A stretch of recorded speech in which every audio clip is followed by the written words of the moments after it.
India for the longest time. I also filed for a patent which is related to a pumpkin cake way back, and unfortunately the patent application has been disclosed to multiple parties and it's not part of the database now.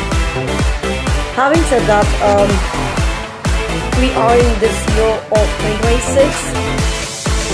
Although we are celebrating World Intellectual Property Day, today is the birthday of William Shakespeare, and at least to my mind today is the birthday of William Shakespeare, and I was fortunate enough to visit the Shakespeare Foundation a few years back, and I had promised myself like whatever I would be earning in publicity and beyond in terms of whatever will go, a part of it will go to the William Shakespeare Foundation for sure.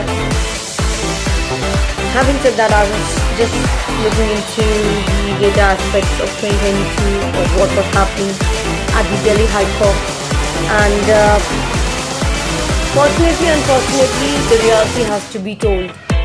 The reality is that there are very few Indian patent agents as compared to the population of India, and in that very few also, most of them are very incompetent to even understand what the technology is all about. Technology understanding comes with a lot of onus. Technology understanding comes with a lot of understanding of a lot of technical data, blah blah blah. For the longest time, I've been trying to undo the things which I've done in the intellectual property world, because I've been writing patents which have been drafted and submitted for different companies across the globe, Fortune 5 companies, the best of the companies, in whatever capacity. And once obviously it is published, the new players who have no cognizance of what I have written, they try to mimic and copy, blah blah blah blah blah. And today intellectual property has become a garbage, at least from the standpoint of view of what can be patented and what cannot be patented. If I talk about India per se, I'm of the opinion, leave section 3.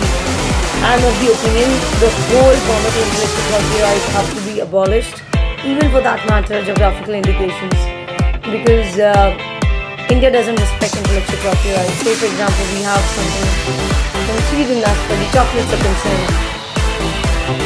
There are folks who are using the word Sweden in the trademarking. Is that allowed? The answer is big no. Is the government of India doing anything? The answer is big no. That is one aspect. The other aspect which is very very important is the traumatization by the applicants and the inventors to the Indian patent agents. I'm very sad to hear that one of the Indian patent agents was debarred from working again. My question to the authorities here is, are Indian patent agents that human, or we are supposed to be supercomputers? In this particular case, what happened was, this person who was working in whatever capacity, he just charged rules. And it's not the onus of the patent agent to, tell the applicants what to do, when to do, because there's a fee structure involved. And patenting is all to do with intellect. And if only few, even if I say, or if I say so in whatever capacity, I'm not representing anybody right now. I'm just talking as a person who has been very, very, very active in all arenas of intellectual property rights from the longest time known to people, living and non-living, accounted, unaccounted. Having said that, what is important here is to understand that India as a country has lost the ability to even appreciate intellectual property rights. If any entity is filing in India, when it is published, there is a fee involved which is called as re-engineering, and they refile it. An Indian patent office is granting those patents, and then they say that we are self-reliant, and blah blah blah blah blah. In that particular case, if we even go for the non-contentious or the contentious matters, the damage awarded by these courts is minuscule in terms of, it's better to sell tomatoes or it's better to sell, vegetables in India if you are able to earn better. Technology in India is never appreciated, was never appreciated, and will never be appreciated again.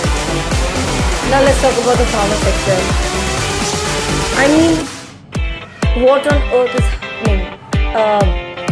All these biotech-based stuff where gene sequencing is involved. I'm a biotechnologist myself, and my reason for not being very, very active in the arena was from the simple fact that when I understood ATGC the way I had to understand, I understood this is just a gimmick.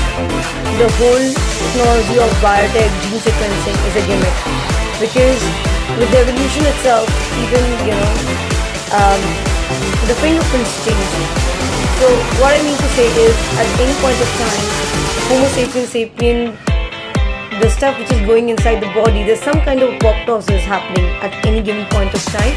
And at some point of time, the mitochondria is working, there's a powerhouse, blah, blah, blah, blah, blah.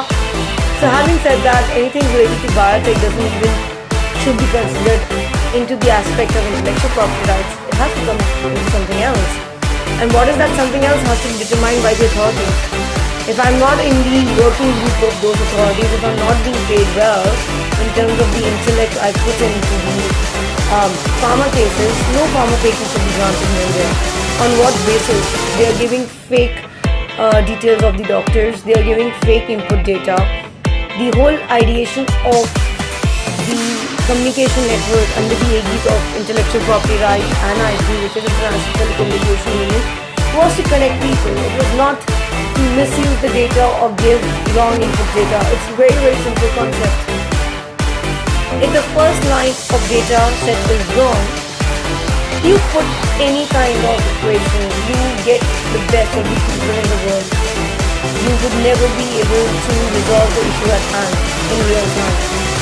And that's the reason I had to, unfortunately, write that patent. Otherwise, I had those trade secrets with me for the longest time. Until now, also, it is a trade secret. Even though that patent is in the public domain, I'll never get it examined, because I only know how it has to work. And an intelligent being is going to utilize that in the best possible manner. I'm not Einstein, because he was just a patent clerk. I'm someone who is much, much, much more in terms of the kind of degrees I have, the kind of connects I have, the kind of historical background I come from. Having said that, I don't know what's going to happen next, but getting the blockchain on the Impula network, selecting the subscribers is in my hand. I have my first line of defense ready.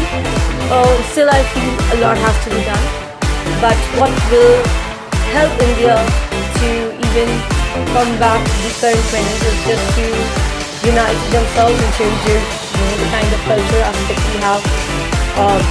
If we go to the just the borders of India, for the longest time we have the Deccan Plateau.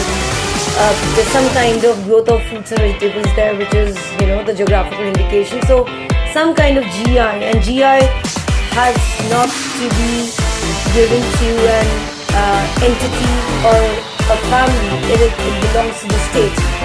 So I have the opinion that the GI Act also has to be amended in terms of state-owned, because if it is a family-owned, then things become a bit tough for the others to do in simplicity.